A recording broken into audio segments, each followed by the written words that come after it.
सभी को प्रणाम। मैं शांभवी ज्योति समाधान चैनल के माध्यम से आप सभी के बीच एक बार उपस्थित हुई हूँ और आज हम बात करेंगे सकट चौथ।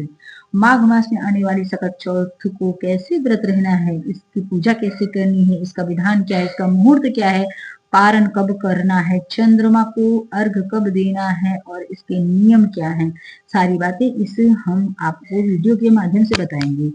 तो आइए जानते हैं। यह व्रत भगवान गणेश को समर्पित होता है। मान्यता है जो भी व्यक्ति इस दिन व्रत रहकर भगवान गणेश की पूजा करता है उसके जीवन में सुख समृद्धि का वास रहता है, साथ ही संतान प्राप्ति के योग बनते हैं। वहीं संतान दीर्घायु होती है और स्वास्थ्य अच्छा होता है।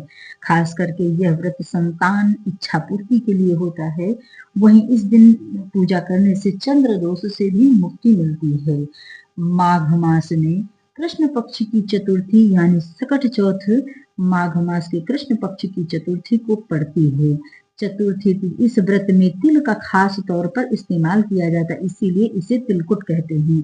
इस तिथि की शुरुआत जो है 6 जनवरी को सुबह 8:01 पर होगी। सकट चौथ जो है कृष्ण पक्ष की चतुर्थी को शुरुआत इस समय है और तिथि का समापन जो है 7 जनवरी को सुबह 6:52 पर होगा। इस आधार पर यह व्रत 6 जनवरी को रखा जाएगा। 6 जनवरी को सकट चौथ का व्रत रखा जाएगा। इसके साथ में अगर देखा जाए तो चंद्रोदय, चंद्रमा को अर्घ देकर चंद्र से संबंधित दोषों को दूर करने के लिए और बच्चों की लंबी आयु के लिए, बच्चों के मन में अगर किसी तरह का वो है तो उसकी शांति के लिए जो है चंद्रदेव को अर्घ दिया जाता है।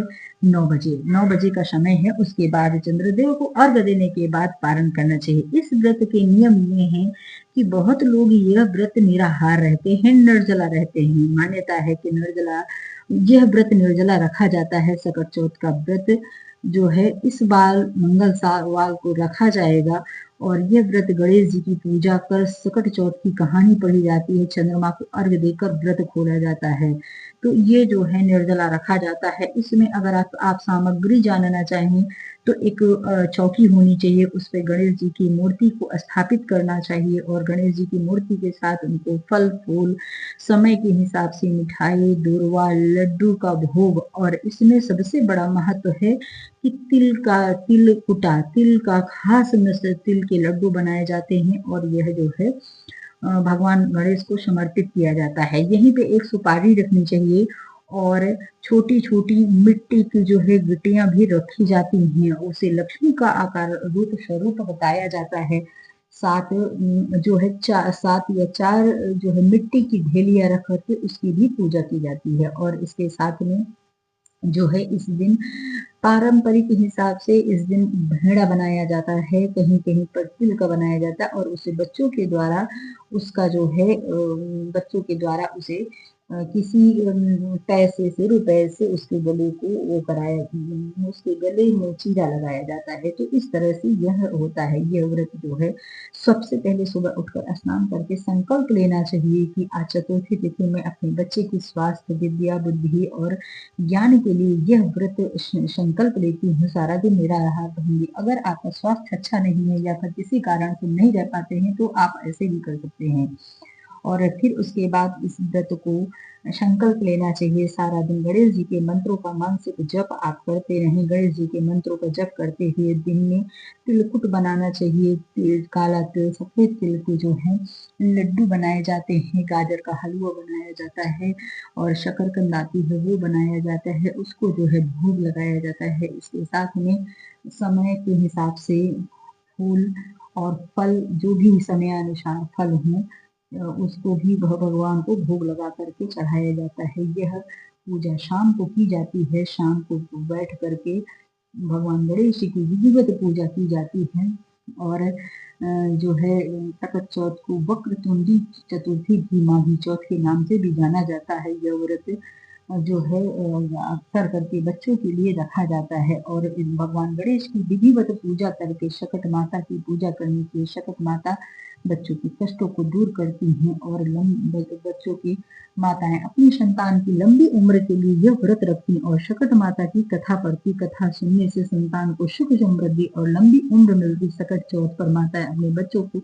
लंबी उम्र की कामना करते हुए गणेश जी की पूजा करती हैं। व्रत रखने के साथ साथ माता की कथा भी सुननी चाहिए। सकट माता की कथा बहुत महत्वपूर्ण होती है। आपको हम अगले वीडियो में सकट माता की कथा सहित आपको कथा भी उसमें बताएंगे।